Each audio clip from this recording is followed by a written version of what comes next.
Veremos la regresión logística con software estadístico. ¿Y qué es la regresión logística? La regresión logística es un modelo estadístico que nos permite hacer explicación y predicción. Un modelo bastante utilizado en el análisis de pruebas, This meeting is being recorded. en el análisis de estudios de tipo casos y controles y transversales analíticos sobre todo. ¿Y por qué dice que es explicativo? Porque nos permite identificar los factores que están relacionados a un evento en particular. Por ejemplo, los factores que están asociados a la mortalidad de un paciente que presenta neumonía nosocomial. Y también se dice que es predictivo porque luego de haber identificado esos factores que están asociados, dependiendo de las características observadas en un paciente, podemos determinar cuál es la probabilidad de que esta persona presente el evento de interés, que va a ser, para el ejemplo que les he indicado, la muerte. Estas variables que van a estar asociadas a este evento de respuesta se van a conocer como predictores o variables independientes, como les hemos llamado en otras ocasiones.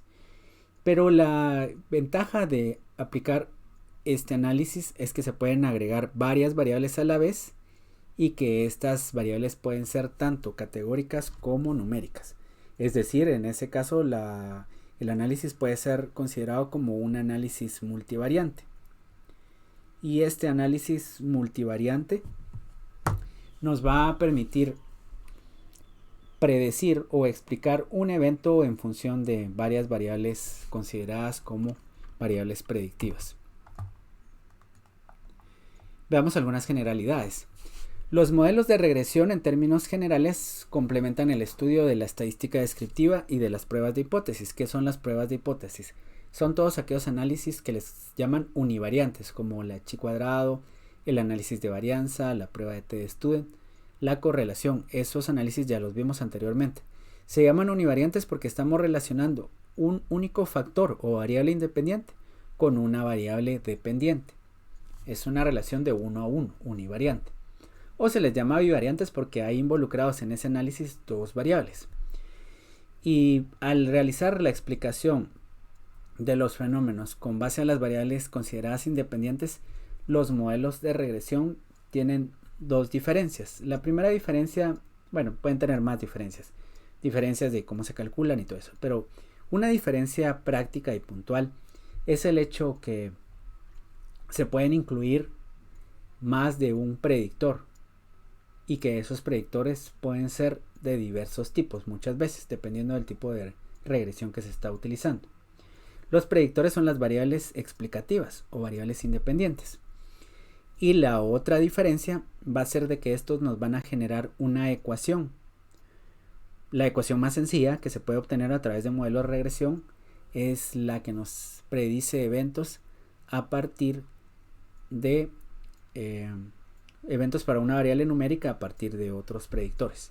Eso se llama la regresión lineal múltiple, que tiene una ecuación del tipo de ecuación de la recta. Entonces, estos, como decimos, tienen dos diferencias importantes relacionadas a las pruebas de hipótesis. Nos permiten incluir en el modelo varias variables a la vez y nos permiten establecer esas relaciones predictivas a través de una ecuación, lo cual no está presente en los otros modelos. Entonces ya podemos hablar de modelos de regresión y modelos univariantes. Los modelos de regresión son estos en los cuales se puede presentar una función matemática, que es una ecuación explicativa de la relación entre el predictor y la respuesta, que puede ser una o varias variables. Se les llama multivariantes cuando se incluyen varios predictores dentro de la ecuación. Por su parte, las pruebas de hipótesis son conocidos como modelos univariantes.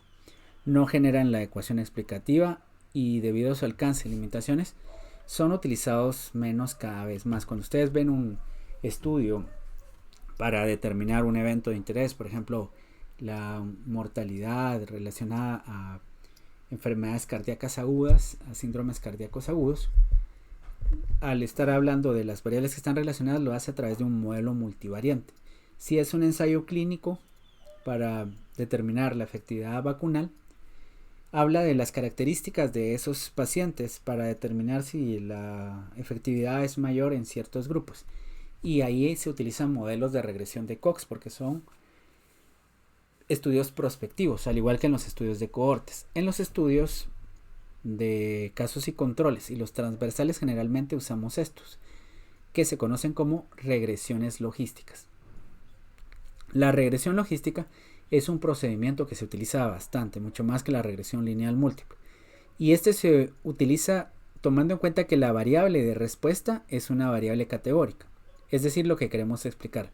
La muerte de un grupo de pacientes que presentan una infección nosocomial o la recaída de cáncer después de haber el paciente sido tratado, o que un paciente con enfermedad renal crónica llegue al estadio CADIGO 5, todo eso se puede predecir porque son variables de tipo categóricas. Otros ejemplos podrían no ser precisamente variables dicotómicas como las que vimos en esos ejemplos.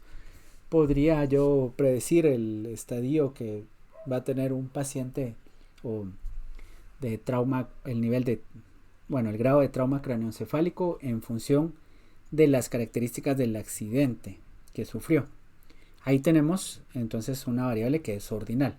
Lo importante de todo esto es que la regresión logística se relaciona con predecir variables categóricas, cualitativas. Si hay un único predictor, hablamos de regresión logística univariante. De lo contrario, vamos a hablar de regresiones multivariantes. Y ya vimos que pueden haber multinomiales, binomiales y logísticas ordinales. Con el ejemplo que veremos en este cuadro lo vamos a tener más claro. La regresión logística binomial es aquella donde la variable que se está prediciendo es una variable dicotómica. Por ejemplo, predecir la probabilidad de muerte a partir del conteo plaquetario. ¿Muere sí o no? Eso es dicotómico. Y los predictores pueden ser el conteo plaquetario o los otros componentes de una escala de SOFA para un paciente que presenta sepsis o choque séptico. La regresión logística multinomial es aquella en la cual la variable de respuesta es nominal, politómica, es decir, puede tener varias categorías, pero no se pueden ordenar esas categorías al igual que las dicotómicas. Y un ejemplo podría ser predecir el efecto adverso de un medicamento según la dosis que se administró. Ese medicamento podría tener diversos efectos adversos, náuseas, mareos, vómitos, dolor abdominal. Como no son únicamente dos posibles eventos, podemos hablar de una regresión logística multinomial. Pero si esos eventos se pueden ordenar, es decir, una variable ordinal, hablamos de regresión logística ordinal. Y el ejemplo acá es el grado de trauma craneoencefálico que va a presentar una persona que tuvo un accidente en moto con relación a las características del accidente. Podría ser la velocidad a la que iba en la moto, contra qué impactó, si llevaba o no casco. Lo importante es siempre, la variable puede ser binomial, multinomial u ordinal. Los ejemplos que vamos a ver acá son de una regresión logística binomial. En la siguiente clase veremos una regresión logística multinomial. Ahora veamos entonces que este modelo busca predecir el evento en función de una o varias variables independientes. Y el resultado no va a ser un valor, o sea, que la persona viva o esté muerta, sino que lo que va a darnos este modelo es una probabilidad de ocurrencia. Y las probabilidades van a ir siempre entre 0 y 1. 0 que indica qué tan probable es el evento. Bueno, esa va a ser la probabilidad. Si el valor es mayor a 0.5 es probable que el evento ocurra. Si es menor a 0.5 el paciente se va a clasificar como que no va a presentar el evento. Mientras más se acerque a 1, más probable es que ocurra ese evento. Cuando se calcula la ecuación de la regresión binomial, lo que se obtiene es eso. Se obtiene un valor que va entre 0 y 1. Si el valor es 0.24, el paciente se clasifica como que no presenta el evento. Si tiene un valor de 0.70, sí lo va a tener, porque eso es mayor a 0.5. La importancia de la regresión logística es que cuando se trata de una regresión logística multivariante, la estimación de los parámetros y el valor P que se calcula para cada predictor se hace de forma ajustada según el resto de predictores usados en el modelo. Esto significa que si yo estimo un odds ratio de la relación que hay entre por ejemplo, lactancia materna y la presencia de desnutrición severa, yo estoy atribuyendo el efecto de la desnutrición severa a la lactancia materna únicamente. Ese es un odds ratio crudo. Pero si en el modelo incluyo, por ejemplo, el hecho de que el nivel económico de estas personas o la cantidad de individuos que conforman esa familia, podría ser también si la madre o el padre saben leer y escribir, estoy agregando otros posibles predictores, y esos posibles predictores me permiten calcular un odds ratio ajustado. Es decir, yo puedo calcular el odds ratio de la lactancia materna, pero ajustando por las otras características de las que ya hablé. Eso hace que la estimación sea más precisa, porque generalmente van a haber ciertas interacciones entre las variables que uno no las puede ver siempre de una forma tan concreta. Lo que sucede es de que existen posibles factores de confusión cuyo efecto va a disminuir cuando se aplica la regresión logística, siempre que incluyamos esas variables. Si no las incluimos, pues simplemente no vamos a identificar que una variable era confusora. También se puede hacer con un análisis estratificado, pero con la desventaja que solo en el análisis estratificado se pueden incluir 3 variables, 2 variables independientes y una dependiente. Entonces este análisis va a ser mucho mejor. Ya vimos dónde es que se utiliza. Cuando se hacen estudios de cohortes y la enfermedad se estudia a través de la incidencia acumulada, se podría aplicar también la regresión logística. Pero si se está haciendo un estudio de supervivencia de tiempo al evento, por ejemplo, lo que se está realizando es un estudio de supervivencia. Es diferente el método que se va a aplicar. La estimación de los parámetros o de las variables que van a considerarse explicativas o predictoras y el tamaño del efecto tienen ciertas particularidades.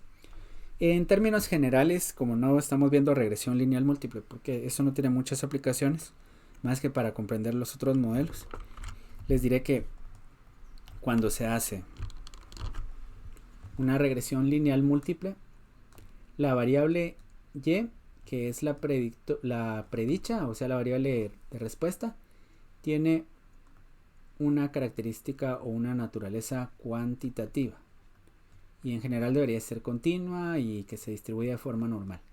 La X también es cuantitativa, ¿sí? Entonces tanto la X como la Y son cuantitativas, y esta se simboliza en el modelo de regresión como Y barra porque es un promedio. Si tenemos las variables X y Y por acá, entonces están las diferentes observaciones por acá, los valores medidos de X y de Y.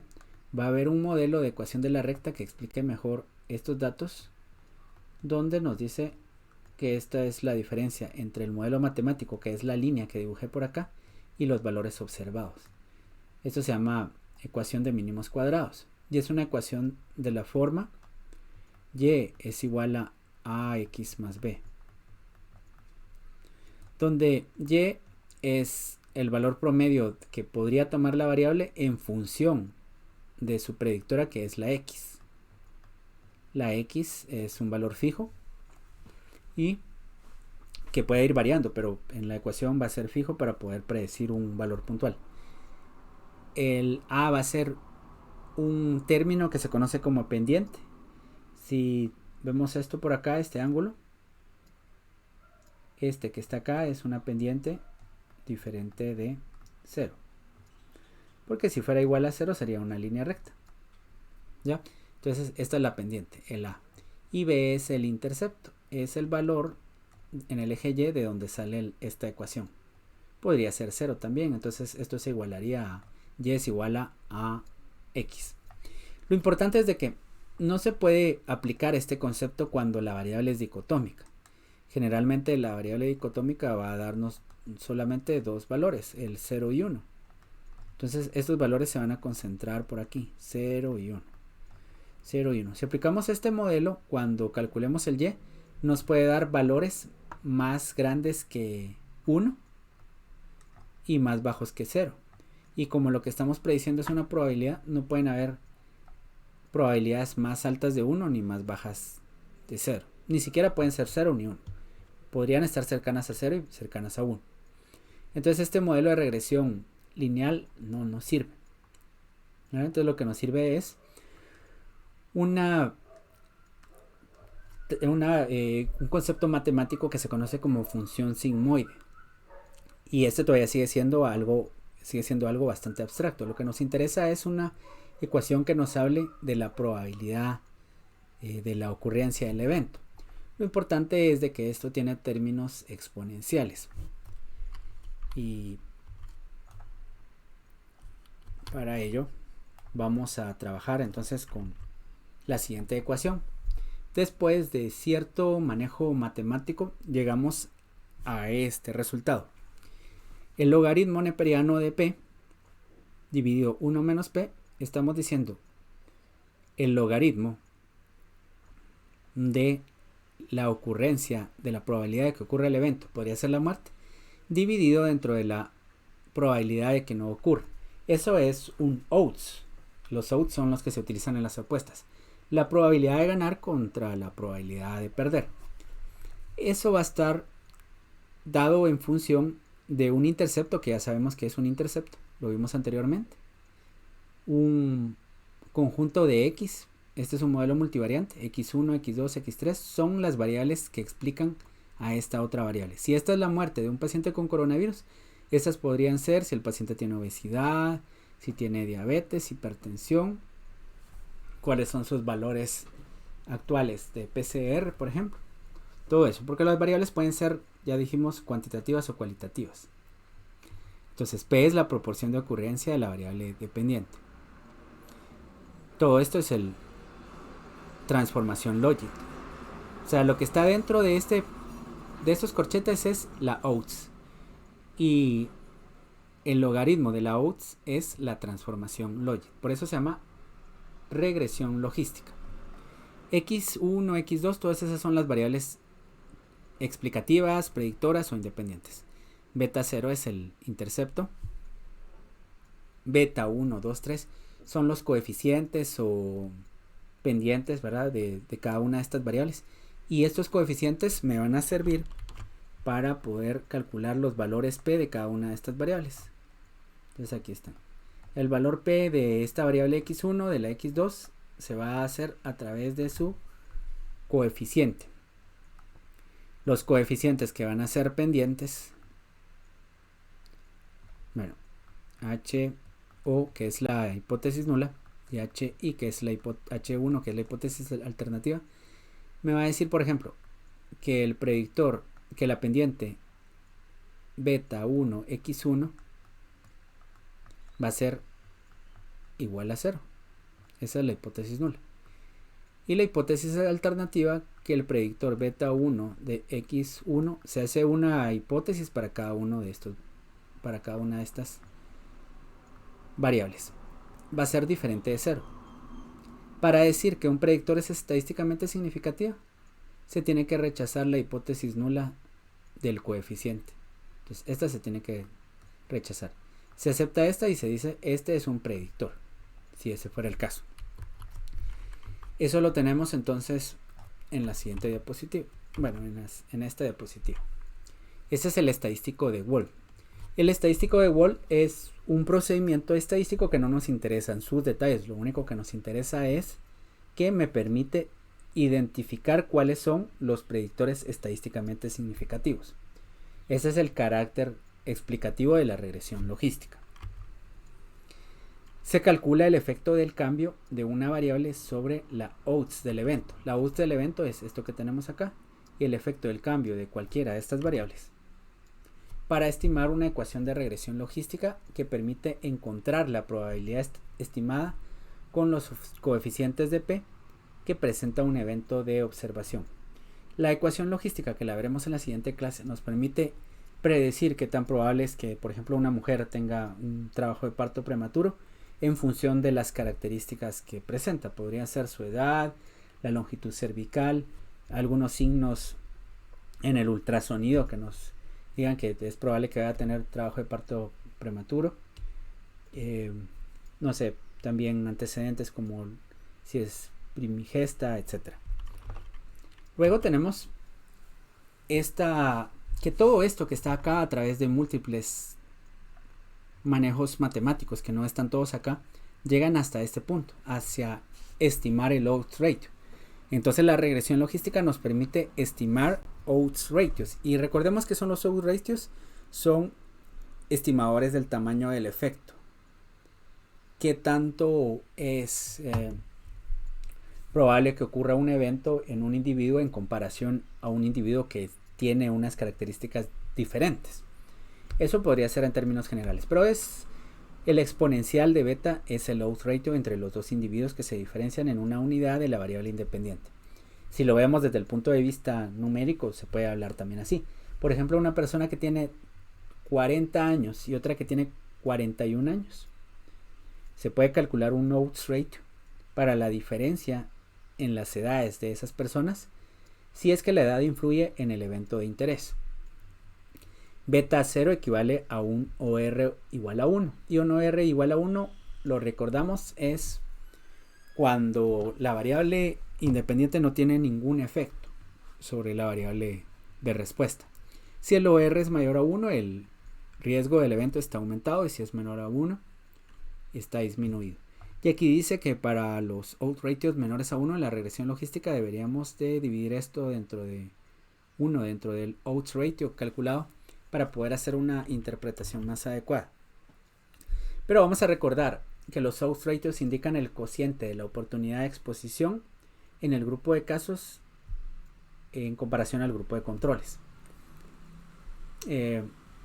La variable es un factor de riesgo si el odds ratio es igual a 1, pues la oportunidad de exposición es mayor en casos que en controles.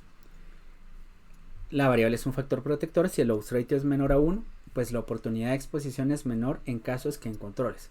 El odds ratio igual a 1 nos está diciendo que no hay asociación entre variables. Esto es igual entonces que en el análisis univariante. Y para finalizar las secciones de la parte teórica tenemos la bondad de ajuste. La bondad de ajuste nos está diciendo entonces qué tanto se adapta un modelo de regresión a los datos que tenemos en una base de datos. Aquí el estadístico más sencillo se llama log likelihood. Es un indicador de cuánta información sin explicar queda en la variable de respuesta tras haber ajustado el modelo. Pensemos en, por ejemplo, el trabajo de parto pretérmino. Si en una ecuación solo se incluye como predictor la longitud cervical, lo que se va a explicar de la probabilidad de que haya parto pretérmino tal vez sea alta, porque la longitud cervical es un indicador bastante potente, pero va a haber información sin explicar. No todo lo va a explicar la longitud cervical para el trabajo de parto pretérmino. Entonces, cuando incluimos más variables explicativas en el modelo que tienen un efecto significativo, estamos diciendo que este log likelihood se va a hacer pequeñito y por lo tanto el modelo va a ser muy bueno.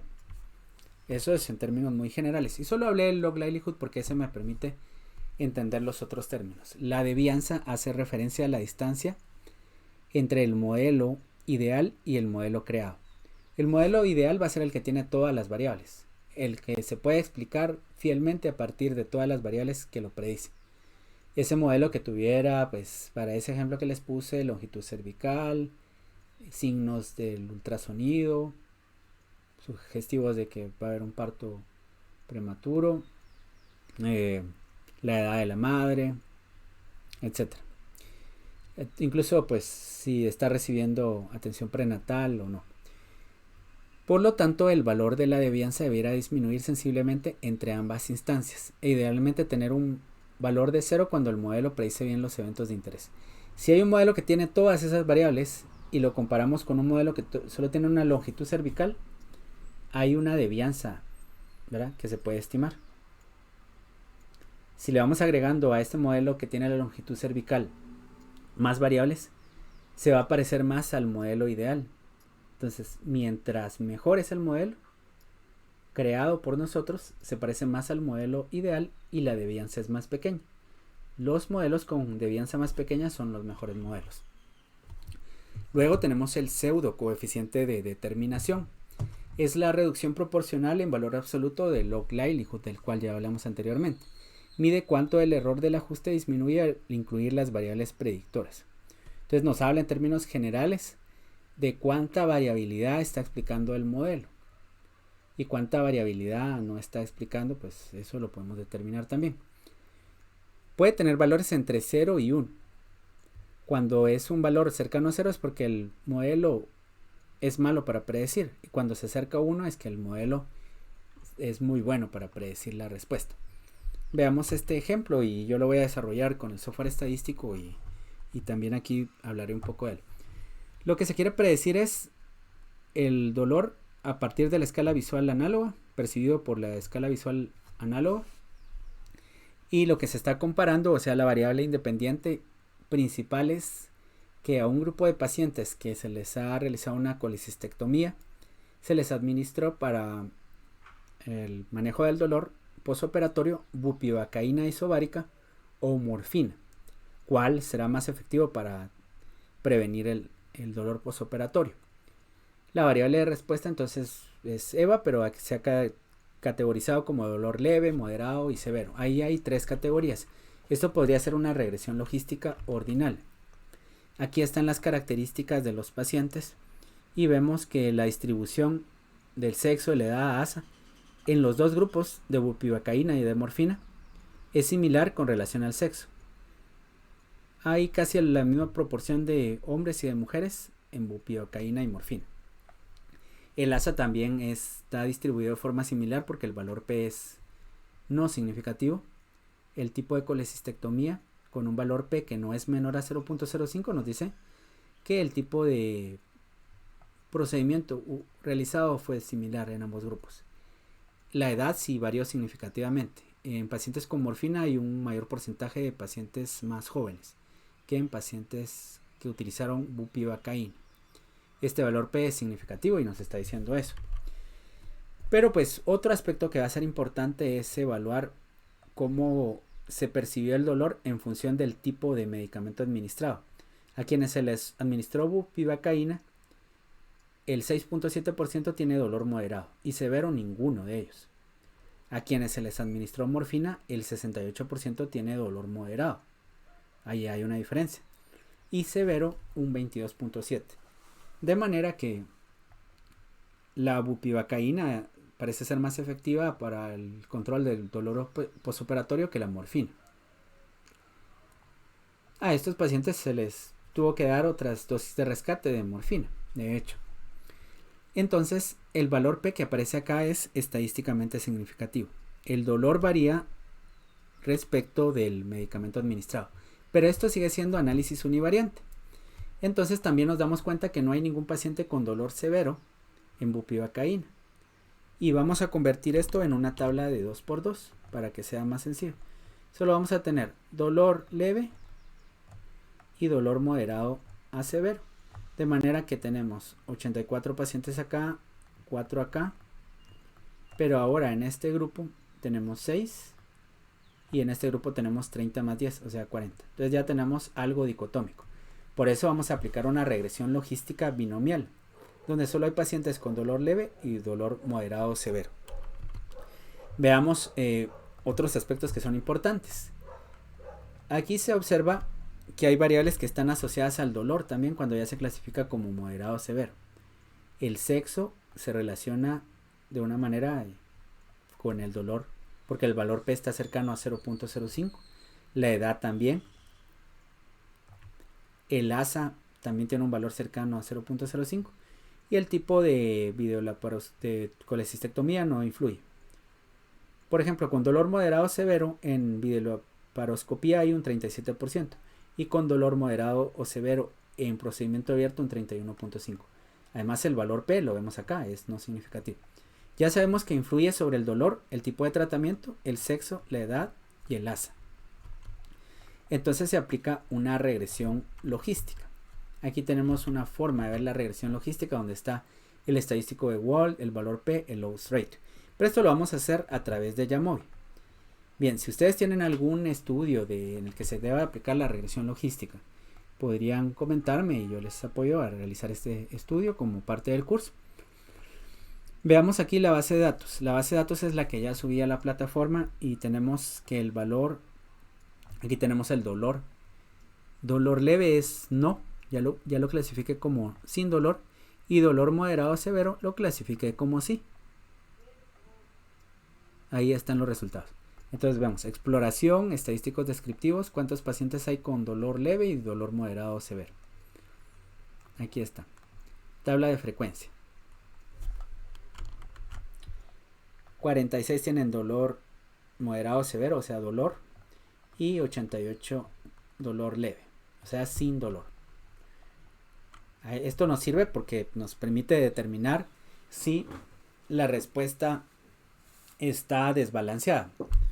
Bueno, aquí vemos que hay más pacientes sin dolor, pero pues la relación está en un rango más o menos de 1 a 2. Esto no se considera desbalanceado. Entonces ahora veamos cómo se hace la regresión logística. Es bien fácil hacerla por acá. Decimos regresión logística to outcomes binomial.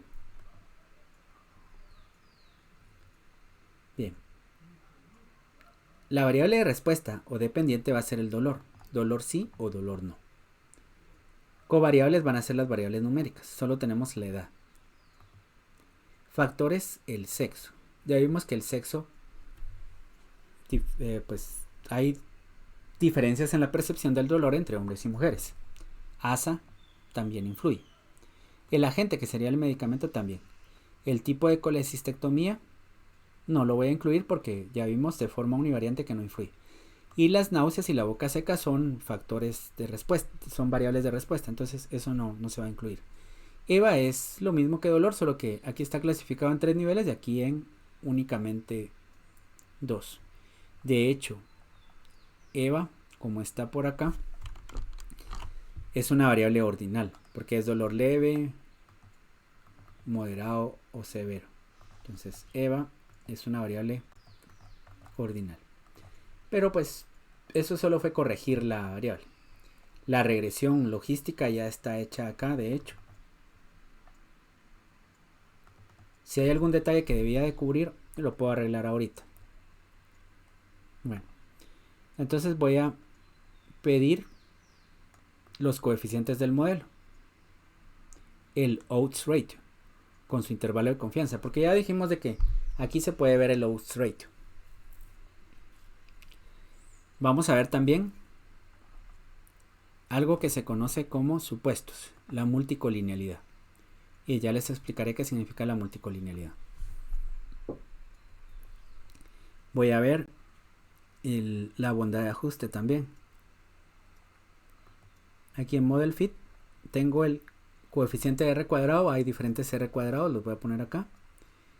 Estos también sirven para evaluar la bondad del ajuste. Y esto también. Y esto también me va a servir. Bien. Y hasta acá. Esto es algo mucho más complejo que lo que veíamos, por ejemplo, para un chi cuadrado, donde solo aparecía el valor P, si queríamos el odds ratio con su intervalo de confianza. Entonces vayamos por pasos. Y esto los voy a ir quitando y poniendo, porque solo necesito de primero la devianza de la que ya hablé. Y el R cuadrado de Nagelkerke. Aquí están.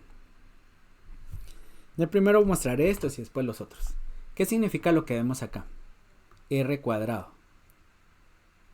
Bueno, este es el R cuadrado.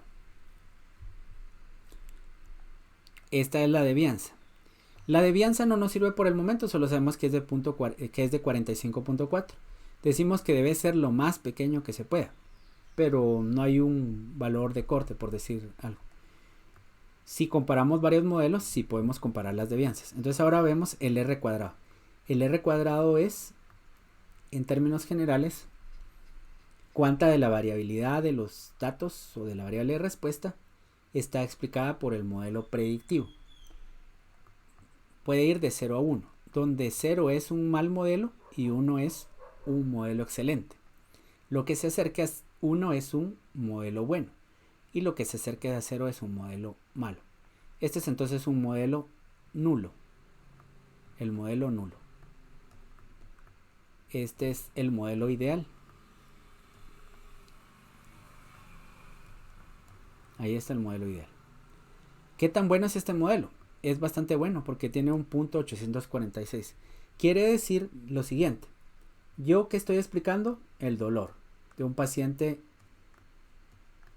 que ha recibido un procedimiento de colecistectomía, dolor posoperatorio. Esta es mi variable de respuesta. ¿Cuáles son mis variables independientes o predictores? La edad, el sexo, ASA y el medicamento que se le administró para el dolor. Puedo predecir el dolor que presente una persona a partir de estas 4 variables. Las variables 1, 2, 3 y 4. Y aquí están los valores P del test de likelihood. Todas son significativas.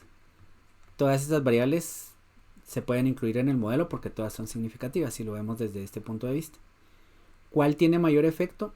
La que tenga un valor de tamaño de efecto más grande. Este que vemos acá, este G cuadrado. ¿Cuál es? Agente. Parece que el agente es, o sea, el medicamento recibido es lo que más me va a predecir el dolor del paciente y eso tiene sentido. Van a estar sus características como la edad, el sexo, el ASA, pero lo que predice mejor es qué medicamento se le administró. Bueno, entonces recordemos. El modelo es bueno porque tiene una bondad de ajuste según R cuadrado cercano a 1. Si se acercara a 0 sería un modelo malo. El modelo tiene estos 4 predictores que ya se identificaron de forma univariante. Y con el test de Omnibus nos dice que estas variables son predictoras significativas. Sin embargo, lo que nos interesa es este cuadro que aparece acá. Ustedes ya han visto cuadros de este tipo en artículos de revista. Y vamos a interpretar la mayoría de las cosas que están acá. Estos son los coeficientes del modelo para poder hacer la ecuación logística que veremos en la próxima clase. Este es el error estándar de estimación. Por el momento no nos sirve. Sabemos de que mientras más pequeño sea el error es porque estimamos mejor este parámetro que está acá. Pero eso no nos interesa por el momento. Y estos son los predictores. Y aquí están. Bueno, veamos. Estos son los odds ratios. Estos son los valores P y el valor de Z del estadístico de Wall. El estadístico de Wall les dije que servía solo para determinar si un predictor era significativo. Y la Z va a ser su tamaño del efecto. El valor de Z más grande, no importa si es negativo o positivo, solo estamos hablando de valores absolutos. El valor Z más grande va a ser el predictor más importante. El tratamiento administrado tiene un Z de 4. Sexo tiene un Z de 2. ASA un Z de 2 también. Y edad un Z de 3.175. El intercepto solo tiene sentido en la ecuación. Por el momento esto no tiene sentido, no me interesa. Nos vamos a centrar únicamente a todo lo que no esté tachado por acá. Entonces vemos, el mejor predictor ¿cuál es? Es este.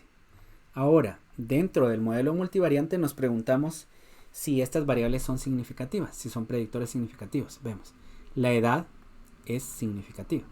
La edad puede predecir el dolor de estas personas. El sexo también lo puede predecir.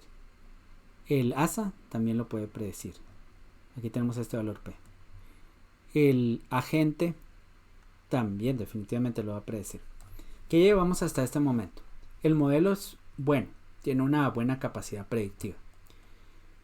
El Z me dice cuál es el predictor el que predice más. El medicamento. Y finalmente el odds ratio. ¿Qué me va a decir el odds ratio? El odds ratio me va a decir si es un factor protector o un factor de riesgo. Cuando el odds ratio es mayor a 1, estamos hablando de un factor de riesgo. Si el odds ratio es menor a 1, un factor protector. Entonces veamos, como lo que estamos prediciendo es el dolor, dice, veamos lo que nos dice el medicamento. El odds ratio es menor a 1. Es bien pequeñito, 7.78 por 10 a la menos 4. Como es menor a 1 y mayor a 1. Como es menor a 1, es un factor protector. Administrar bupivacaína previene el dolor en comparación a administrar morfina. El intervalo de confianza para considerarse un predictor significativo no debe incluir al 1. El 1 está por acá, porque tenemos menos 0,000 hasta 0.0184. El 1 queda a la derecha. Entonces este es un factor protector poblacional. ¿Qué es lo que podemos decir? La bupivacaína con relación a la morfina, la relación va a ser la que queda a la derecha. La bupivacaína con relación a la morfina previene el dolor posoperatorio en un paciente que tiene una colecistectomía, que se le realizó una colecistectomía. Este es un factor protector estadísticamente significativo porque no incluye al 1 y porque su valor P del estadístico de Wald es menor a 0.001. Es el predictor que aporta mayor capacidad predictiva que el resto de predictores, porque su Z es, en términos de valor absoluto, el Z más grande. Ahora veamos el sexo. Masculino con relación a femenino tiene un odds ratio mayor a 1. Esto nos está diciendo entonces que los hombres presentan mayor dolor que las mujeres. 38 veces el dolor que presenta una mujer. La estimación de estos parámetros, sin embargo, es imprecisa porque tenemos una muestra pequeña. ¿Ya? Entonces aquí tenemos esto. 1.84 a 787. Esto es como decir, haga un pronóstico de cuánto gana tal persona y alguien dice, gana entre 100 quetzales y 100,000. Seguramente ahí va a estar su salario. Porque ese intervalo de confianza es demasiado amplio. Mientras más se reduzca, la estimación es más precisa. Si dicen, gana entre 10,000 a 50,000, bueno, entonces ahí ya es más preciso el valor del salario que tiene esta persona. Lo mismo para acá. Se consideró que es significativo y que es un factor de riesgo el ser hombre para presentar dolor, pero la estimación del odds ratio fue poco precisa. El nivel de ASA. Por alguna razón, los pacientes con ASA 1 en comparación a ASA 3 en comparación a ASA 1 tienen menor riesgo de dolor porque el odds ratio es menor. Los ASA 2 en comparación a ASA 1, ellos sí tienen mayor dolor que los ASA, que estos otros, que los ASA 1. Bueno, por otro lado, tenemos la edad. La edad es una variable numérica. Y la edad tiene un odds ratio mayor a 1. Si para una variable numérica el odds ratio es mayor a 1, nos está diciendo que mayores valores de esa variable numérica están relacionados con mayor riesgo del evento de interés. Si el odds ratio fuera menor a 1, nos diría entonces que valores más pequeños de esa variable numérica están relacionados con una menor probabilidad de que ocurra el evento. Valores más altos de la edad están relacionados con una mayor probabilidad del evento, si el odds ratio es mayor a 1. Si el odds ratio fuera menor a 1, nos diría que edades mayores están relacionados con una menor probabilidad de que ocurra el evento. Eso es lo que nos está diciendo. Una interpretación nos puede decir lo siguiente también. Si aquí me dice 1.15, lo hago de esta manera. A 1 a la unidad a 1.15 le resto la unidad y eso me da 0.15. 0.15 es igual a decir el 15%. Y esto podría también interpretarse como que por cada año más que cumpla una persona aumenta en un 15% la probabilidad de tener dolor. Bueno, las conclusiones son las siguientes, para que veamos en resumen todo este cuadro. Todas las variables fueron significativas. La variable más importante, la que predice mejor, es el medicamento administrado. Mayor edad está relacionado con mayor percepción del dolor. Los hombres tienen mayor riesgo de presentar dolor que las mujeres. Los pacientes con ASA2 mayor riesgo de dolor que el ASA1, pero esto no fue significativo. Entonces esta interpretación nos interesa. Esta sí, los pacientes ASA3 tienen menor riesgo de dolor que los ASA1 por este odds ratio. Los pacientes con bupivacaína presentan menor dolor que los pacientes con morfina. Adicionalmente yo puedo cambiar aquí los valores de referencia. Por ejemplo, comparar bupivacaína contra morfina. Morfina contra bupivacaína, en ese orden. Entonces me dice, los pacientes que reciben morfina en comparación a los que reciben bupivacaína tienen un odds ratio mayor a 1. Mucho más riesgo de presentar dolor que los pacientes que recibieron bupivacaína. Este intervalo de confianza no incluye otra vez al 1, por lo tanto se considera un factor de riesgo poblacional, porque el 1 está a la derecha de este intervalo. Va de 54 a 30, entonces el 1 está a la izquierda, perdón. Está bastante a la izquierda. Finalmente vamos a ver la colinealidad. La colinealidad me dice, ¿será que hay una variable que está explicando lo mismo? Como por ejemplo en un modelo yo incluiría presión arterial sistólica y diastólica, suponiendo que las presiones me explicaran el dolor y por eso las había tomado. Como estas variables están relacionadas, posiblemente lo que me predice esta otra, entonces mejor solo incluyo una de estas dos, o la presión arterial media. Eso se conoce como multicolinealidad, cuando hay varias variables que están explicando lo mismo. La multicolinealidad se puede evaluar a través de un estadístico que se llama BIF. Si el BIF es mayor a 4 o a 5, decimos que hay una colinealidad moderada, 4 o 5. Pero si el BIF es mayor a 10, decimos que hay una multicolinealidad severa. Aquí vemos que todos los valores son menores a 4 a 5. Estamos diciendo que cada una de estas variables se puede incluir en el modelo, porque son predictores independientes y no nos están explicando algo que me está explicando otra variable. Eso es bueno entonces porque las variables que elegimos son variables que me explican cosas diferentes de esta variable de respuesta, que sería el dolor. Y para finalizar, aquí se pueden hacer diferentes modelos. Como ven, esto es bastante complejo. Yo puedo pedir el estadístico de R cuadrado, de McFadden, de Cox, de Snell. Todos se interpretan de la misma manera. Más cercano a uno es un mejor modelo estadístico. El criterio de Akaiike me permite también hacer la bondad del ajuste. Mientras más pequeño es este valor, el modelo es mejor. ¿Pero a qué nos referimos con modelo mejor? Bueno, eso se podría hacer si creamos modelos que tengan diferentes variables. Por ejemplo, aquí voy a incluir las 4 variables en diferentes modelos. La variable agente ya sé que es la variable más importante.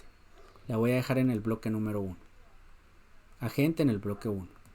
Esto es un tanto más complejo y solo se los muestro para que si en algún momento necesitan el apoyo para que les ayude a realizar su análisis estadístico, pues simplemente se pueden tomar estas ideas. En este otro bloque, el sexo, y en este último bloque, el ASA. Y ahora tenemos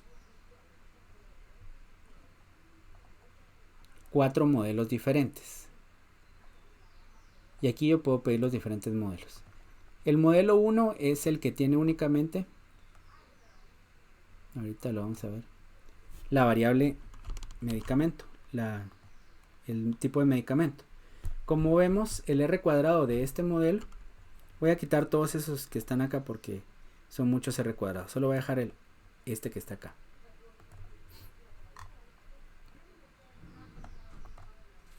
Y aquí está el resultado. El R cuadrado del modelo 1, que solo tiene una variable, es de 0.734. El R cuadrado del modelo 4, que es el que tiene las 4 variables, es 0.846. Explica más el modelo que tiene las 4 variables que el modelo que tiene una. El AKI, que es la cantidad de información que se pierde con este modelo. Se pierde un valor de 74 cuando tengo solo una variable, pero cuando se utiliza el modelo 4 se pierde menos, 57.4. Por lo tanto es mejor el modelo que tiene el criterio de AKI, que es más pequeño. Y la devianza también habíamos dicho que era la distancia entre los modelos. Y aquí está entonces, el que tiene la devianza más alta es este, y el que tiene la devianza más baja es este. Este también tiene menor pérdida de información. Bueno, con esto hemos visto formas de poder hacer nuestro modelo de regresión logística binomial, que es el modelo más sencillo de las regresiones binomiales. Estos tienen diferentes inconvenientes. Uno de ellos es el tamaño de la muestra, la cantidad de respuestas que tenemos en cada uno de los grupos. Por ejemplo, cuando veíamos esta tabla de resumen que está por acá, la tabla del EVA, del dolor, que está por acá, vemos que pacientes con dolor leve que usaron morfina solo habían 4. El hecho que solo hayan 4 pacientes en ese grupo limita bastante la validez de esta regresión logística. Si tuviéramos los grupos más equilibrados en las respuestas, tendríamos un modelo de regresión más válido. Y de eso se trata, de obtener el modelo más válido.